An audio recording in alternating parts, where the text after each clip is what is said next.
Welcome to Practice Playbook, your go-to podcast for mastering the art of practice management as a financial advisor. I'm Brandon Chapman, an independent financial advisor based in Vancouver, BC, and the founder of AdvisorFlow. Each episode of this podcast is adapted from a live webinar and distilled into a quick, actionable format to help you grow your practice with clarity and purpose.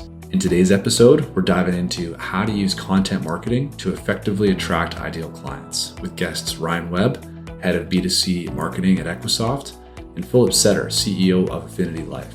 Together, they share insights on building trust online, creating content that resonates, and using digital marketing to attract and retain high-value clients. Whether you're just starting out or looking to refine an established practice, this podcast offers real-world advice to help you succeed.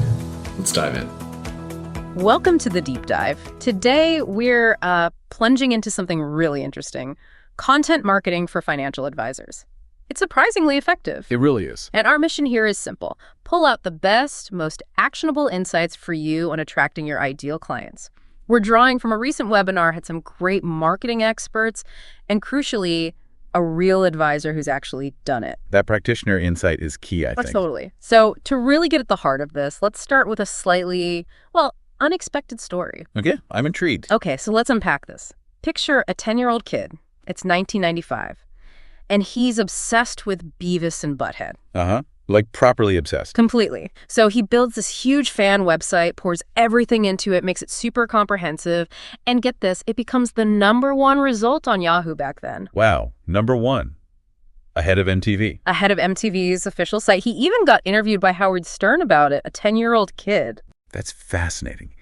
And what it shows, really, is how that kind of raw passion, that drive to create really deep, useful content for an audience, it can make anyone seem like an expert. Right. Regardless of age or, the usual credentials. Exactly. And for financial advisors, that's the core idea, isn't it? Yeah. Your genuine understanding, your enthusiasm for solving client problems, that's what builds trust online. Maybe even more than the letters after your name sometimes. So connecting that back, what does this really mean for you, the financial advisor listening?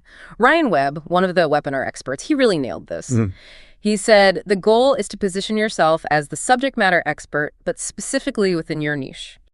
I love to say this: you don't have to be the most knowledgeable person in the world, just in the room. And really where the key is finding the right rooms.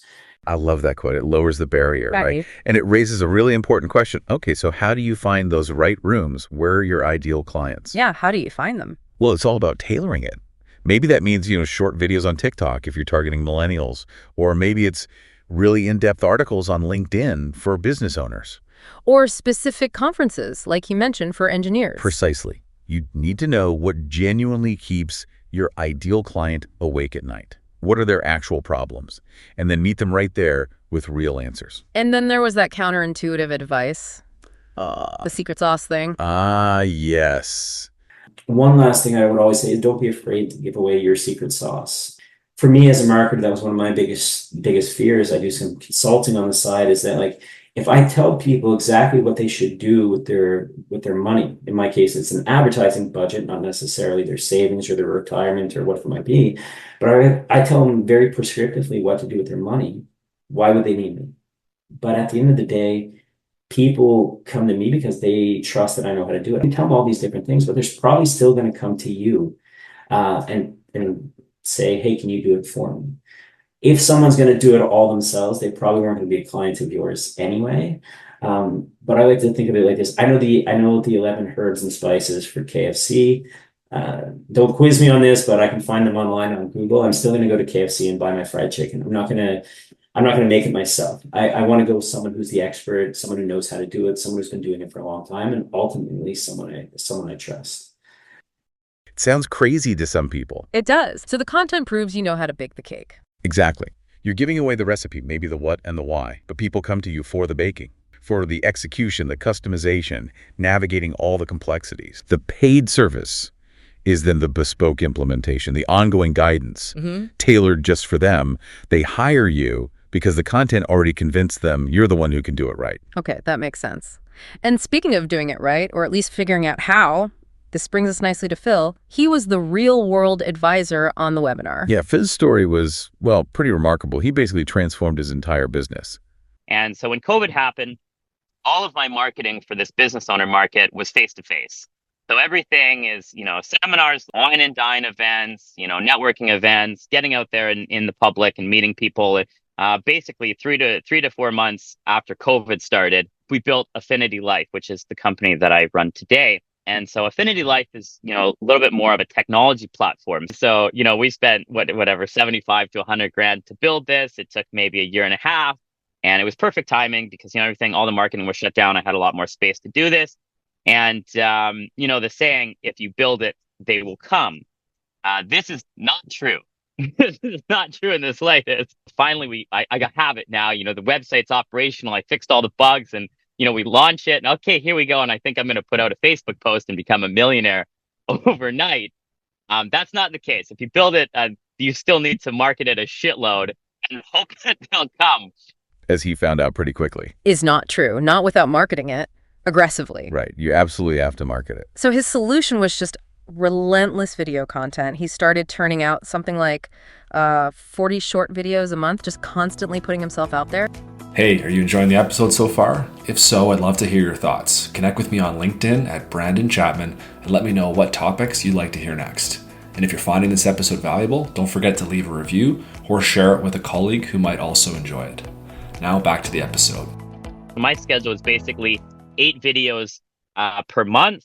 And then also I was doing about 30 videos, short form videos per month. So between those two, I was doing about 40 videos per month. And I did that pretty consistently for about 18 months. And my business turned around I shouldn't say overnight, in an 18-month period, it turned around. We started to get a lot of traffic on the website. We started to get a lot of applications in. And the beautiful thing about video content marketing, and especially content on YouTube, especially if it's SEO-based content where people search for a specific term, it's evergreen. So I made videos 2-3 years ago, 4 years ago, that still, if you search them, they're one of the top break videos on YouTube. And people are watching those videos and buying insurance today from a video that I made 2 to 3 to 4 years ago. Incredible volume. And he was really honest about the learning curve. He actually confessed, and this is so important if you're just starting. He said, yeah, one of the things that I learned with making YouTube videos, don't focus on perfection, focus on progress. You'll never create, especially if you want to get into creating video, any type of content for that matter, whether it's video content marketing or blogs or pictures or anything, you need to think about your first 50 pieces that they're basically just throwaway pieces. They're all going to be bad. None of them are going to perform. You're not going to get any clients from this. And I tell anybody that wants to get into video content marketing or any content marketing is think about your first 50 pieces as a learning experience. Try to make them as best as you can, but they're all going to be garbage. If I opened my YouTube channel and actually showed all of my old videos, they're terrible. They're so cringeworthy that I'm just oh my God, what was I thinking? Yeah, that sounds about right for learning any new skill, especially content creation. It's about getting those reps in. Quantity leads to quality eventually. Exactly. You learn by doing, even if the first attempts aren't great. And if we look at the bigger picture here, Phil's journey really highlights the power of what we call evergreen content. Stuff that stays relevant. Precisely. Those videos he made 2, 3, maybe even 4 years ago, they still bring in clients today. Yeah. Because they answer fundamental questions people are searching for on YouTube or Google. They address those specific pain points we talked about. That's the long-term payoff then. Absolutely. And the ultimate achievement for him.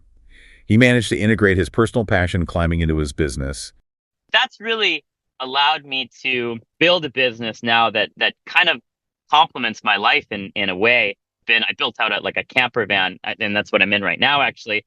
And I've been on the road for probably about 4 months now. So me and my partner just did a massive road trip through the States. And we did this huge climbing trip and got to climb a whole bunch, got a lot of content. I'm always taking videos and little pictures and things like that, which I then can share to my different pages. And it drives my insurance business forward.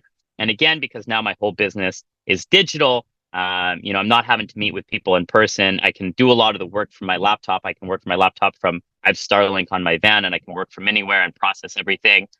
That's the dream for a lot of people, that kind of integration. It's a powerful image, isn't it? Yeah. It shows what's possible when your work really, truly aligns with your life. But is that level of extreme lifestyle integration the only way? Or is the lesson broader?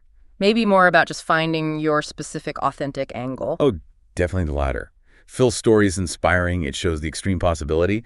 But the core lesson isn't go buy a camper van unless you want to. It's about finding your unique thing. Your secret sauce, again? Sort of, yeah. What are you genuinely passionate about within finance or in life that you can weave in? It could be a niche you serve, a communication style, maybe just your sheer enthusiasm for, I don't know, sustainable investing or planning for creatives. Something that makes your content feel real, relatable. Exactly. That's what makes that magnetic. Yeah. It makes you stand out from the generic. Okay, so pulling these threads together then for you, our listener, what are the absolute must-dos here? It really seems to come down to a few things. One, authenticity is non-negotiable. And part of that is actually putting your face out there, probably on video, to build that human connection and trust. Absolutely critical. People connect with people. Two, pick one content channel and really master it before you try to be everywhere. Don't spread yourself too thin, especially at the start. Good advice.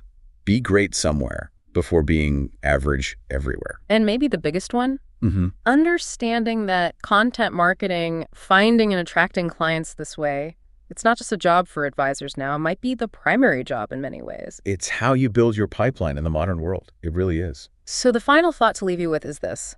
What's your unique secret sauce?